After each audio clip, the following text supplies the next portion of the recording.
Então, por que eu estou falando da abstinência? Porque a abstinência é uma das definições para quando a gente fazia essa diferenciação entre mais até a última edição da classificação psiquiátrica e até a atual classificação geral, né, que é o CID-10, que a gente usa na medicina, na saúde em geral, né, quando vai fazer diagnóstico, vocês já devem saber, já devem ter visto isso por aí, dos relatórios e tal.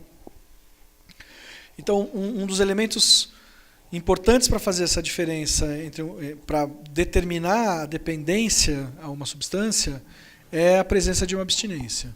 Né? A abstinência ela é mais fácil de ser observada em substâncias sedativas. Então, o álcool, é a que, assim, das que a gente tem convivência, é a que mais tem síndrome de abstinência, e numa versão mais grave ela chama delirium tremens, né, que é o tipo mais grave que tem. Né? Que pode inclusive levar à morte. Né? A pessoa entra num delirium tremens. Tremens. É um delirium com o M, tremens. Quer dizer, em latim quer dizer um delírio que treme.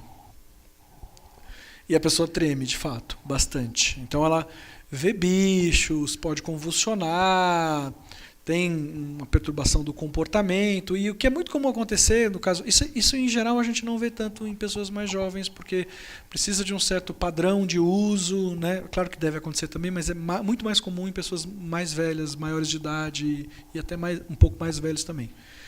A pessoa interna para qualquer lugar, né, para fazer tratamento, em geral na saúde a gente vê assim, interna para fazer um tratamento de qualquer coisa, aí descobre que o cara era alcoolista, e aí começa a apresentar esses tremores e tal, e o tratamento é até uma coisa relativamente simples se você identificar facilmente. Né?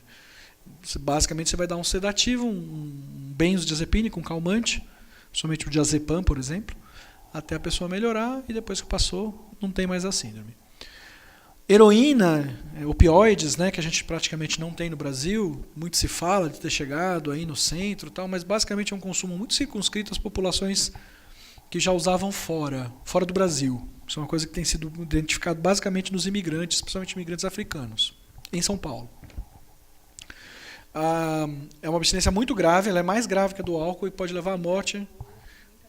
Tem assim, várias questões. Né? A pessoa vomita, tem diarreia, treme também, tem delírios e tal, e pode levar à morte também, mas é muito raro a gente ver, na verdade. Em geral, a gente acaba vendo em pessoas que fazem uso dos remédios e viciaram nos remédios, em remédios opioides, né? Tem vários remédios para dor que são opioides.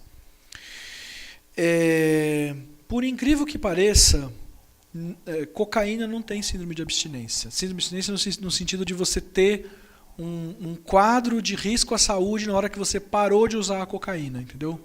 Então assim, parou de usar a cocaína e morreu. Foi alguma outra coisa.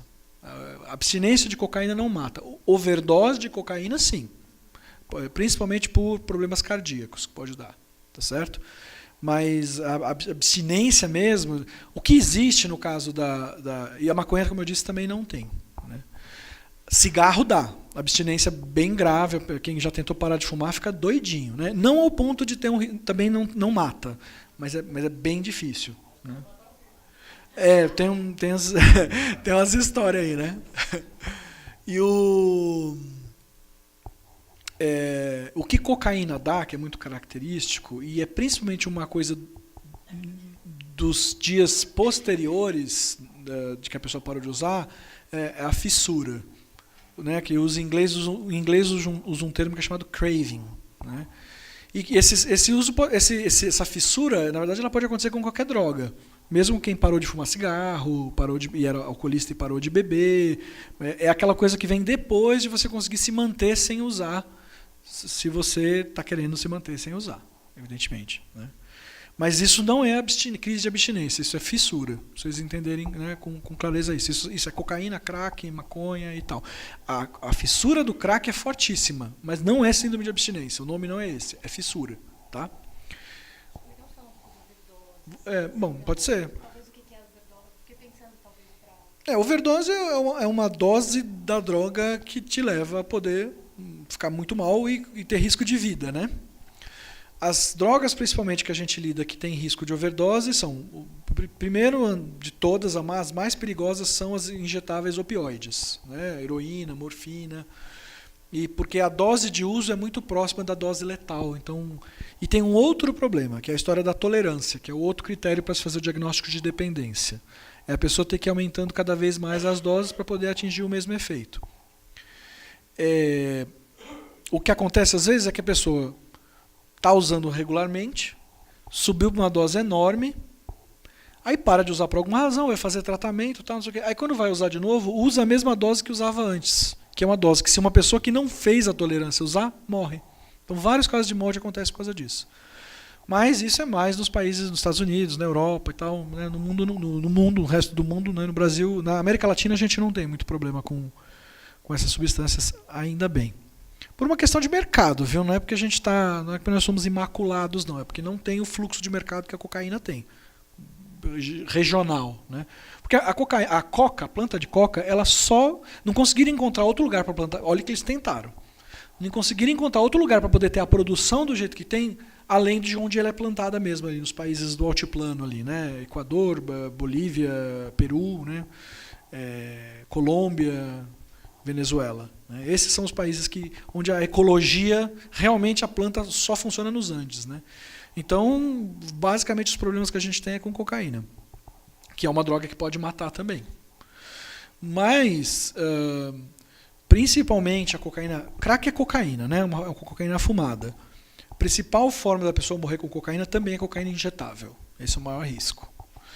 Muito se fala da morte por crack, né? O crack mata, o crack mata. Os estudos mostram que quem usa crack tem uma mortalidade mais alta que o resto da população, mas é principalmente, primeiro, por violência.